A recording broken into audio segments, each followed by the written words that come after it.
आभीष मित्रों, एक आध्यात्मिक कहानी आपको बता रहा हूँ। सत्य घटना है। एक अम्मा जी थी, माता जी थी। वे घर में अपने माता पिता की 7वीं संतान थी। विडंबना यह थी कि पुत्री की होने के नाते उनके पीहर में उपेक्षापूर्ण व्यवहार मिला था, जिसका उन्हें जीवन भर दुख रहा था। वह जीवन पर्यंत अपने माता पिता के प्यार को तरसती रहीं, पर ससुराल में अच्छी मिली, पति का प्यार भरपूर मिला। पति ने उन्हें पढ़ाया लिखाया। सुंदर तो वे थी ही। 4 बच्चों, 2 लड़के और 2 लड़कियां को जन्म दिया, को पढ़ाया लिखाया। अच्छे परिवार में विवाह हो गया।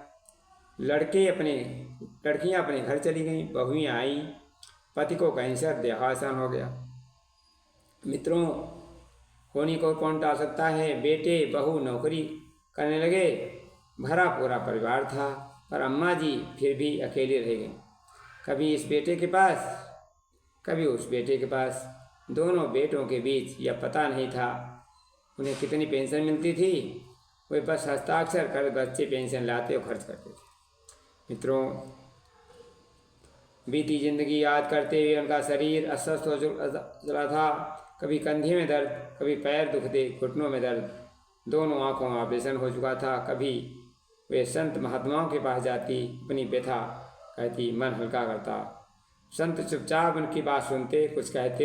एक दिन बोले, तुम अपनी माँ को क्यों इतना याद करती हो? अब तो उनका दूसरा जन्म हो चुका होगा, बस उनका पीछा छोड़ो। तो तुम्हारी याद से उनको तकलीफ पहुंचती है।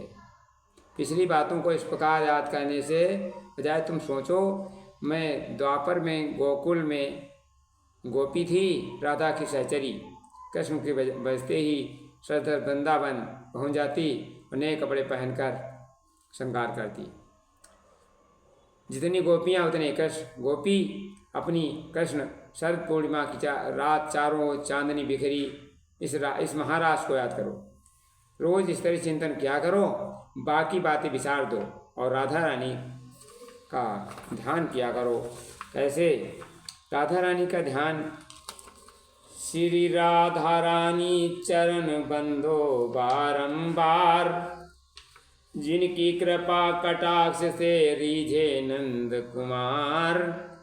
जिनके पद रज परस श्याम हो में बेभान, बंदो 3 पद रज कननी मधुर रसन के खान। जिनके दर्शन हेतु नित बिकल रहत घनश्याम, राधा रानी चरण कमल बंदो बारंबार। जिन पद पंकज पर मधुप मोहन द्रग मणरात, जिनके नित झांकी करन मेरो मन ललचात। रा अक्षर में सुनत ही मोहन होत विभोर, बसे निरंतर नाम राधा नित मन मोर। श्री राधा रानी बंदो बारंबार, इस तरह उनका असर पड़ा।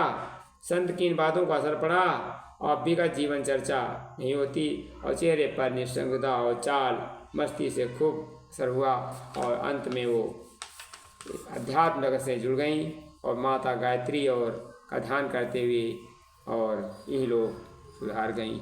अध्यात्म में बहुत बड़ी शक्ति है मित्रों। हम अध्यात्म शक्ति से बहुत उन्नत कर सकते हैं। धन्यवाद।